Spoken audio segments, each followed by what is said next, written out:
attends, pourquoi cerf-volant? Je sais pas, t'habites à Berck, Berck les cerfs-volantes. Moi j'ai toujours pas compris la blague. Alors tout d'abord, pourquoi une combi? Parce que moi j'ai essayé les CC 2531, alors ça capte pas des masses, t'as 20 équipements, mais après c'est vrai que c'est bien pour commencer, je crache pas dans la soupe.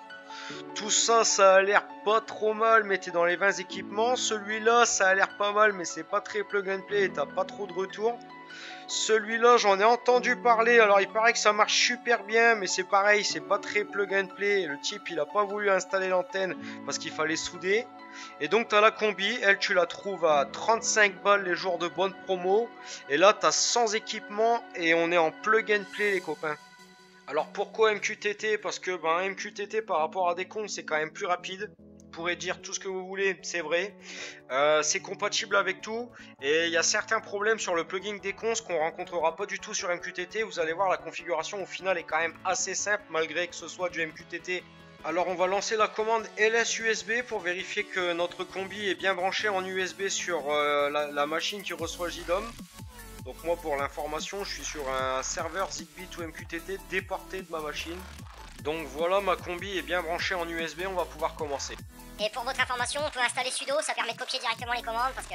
Donc on commence par copier la première commande pour l'installation de Zigbee to MQTT qu'on va venir faire sur notre machine. Hop là, voilà. Hop, on va copier le répertoire.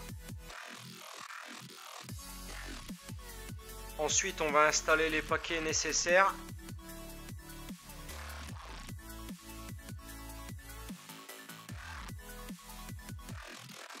Donc on va copier le répertoire de Zigbee to MQTT.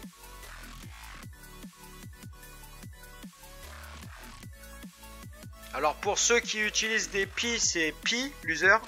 Mais pour ceux qui utilisent des Debian, c'est root. Et oui, moi aussi je me suis fait avoir. On n'est jamais trop con de toute façon.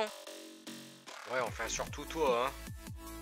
Enfin, on va accéder au dossier Zigbee to MQTT pour pouvoir finir d'installer NPM. Et on va lancer l'installation de NPM qui va donc nous faire tourner le Zigbee sur MQTT. Bon on a installé Zigbee to MQTT, maintenant on va passer à la partie un peu plus complexe, on va commencer à faire la configuration de tout ce bordel.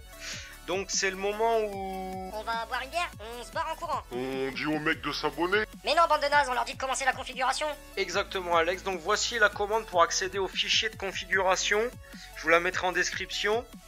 Je profite de cette vidéo pour rapidement survoler cette partie. Donc pour ceux qui utilisent Zigbee to MQTT sur la même machine que Mosquito et ou JDOM, ça vous n'avez pas à le faire. C'est vraiment pour ceux qui utilisent Zigbee to MQTT déporté de leur machine avec Mosquito.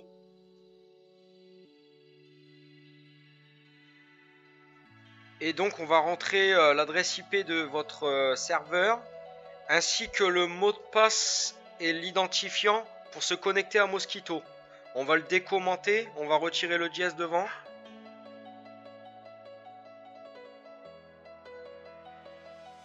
Et donc on va modifier la configuration du port série pour l'adapter à la D11, donc à la combi si vous voulez.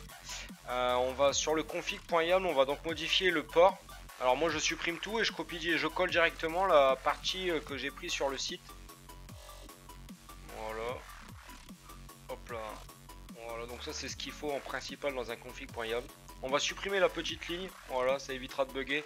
En l'occurrence, si vous n'avez rien à pérer, vous n'avez pas les devices. Et enfin, on va donc créer le service pour que Zigbee to MQTT démarre à chaque démarrage de la machine. Donc sudo nano, toutes les commandes seront en description et dans le lien de toute façon vers l'install original de combi to MQTT, de Zigbee to MQTT, pardon, lapsus révélateur. Voilà, on colle. On va modifier Pi par root si on est sur Debian, sinon on laisse Pi si on est sur Raspberry. Hein. Voilà, on enregistre. Parfait. Et on va vérifier le service. Donc on va démarrer le service, la commande en description, et on va vérifier le statut du service pour vérifier que tout fonctionne bien. Voilà, donc là il fonctionne, il est actif. Il arrive à joindre le serveur MQTT ainsi que la combi. Je vous mettrai en description aussi cette partie qui nous a été découverte par Arthur qui permet d'avoir une interface web pour configurer Zigbee to MQTT. Elle permet d'avoir des graphiques, faire une configuration, avoir une vue d'ensemble. Ça a l'air sympa, je m'y suis pas encore trop penché. Bon, déjà on peut voir que moi j'ai 31 équipements. Et là je vois que j'ai d'ailleurs un capteur de fenêtre qui est en erreur. Pour ce qui est de la partie JMQTT et de lier les équipements, je vous invite à consulter les autres vidéos, notamment celle de la Team Nextdom qui est très bien faite. Si vous n'avez pas de combi, vous pouvez également faire la même install, il y a juste la partie série du port série qui diffère. Et voilà, abonnez-vous, à bientôt, merci pour tout.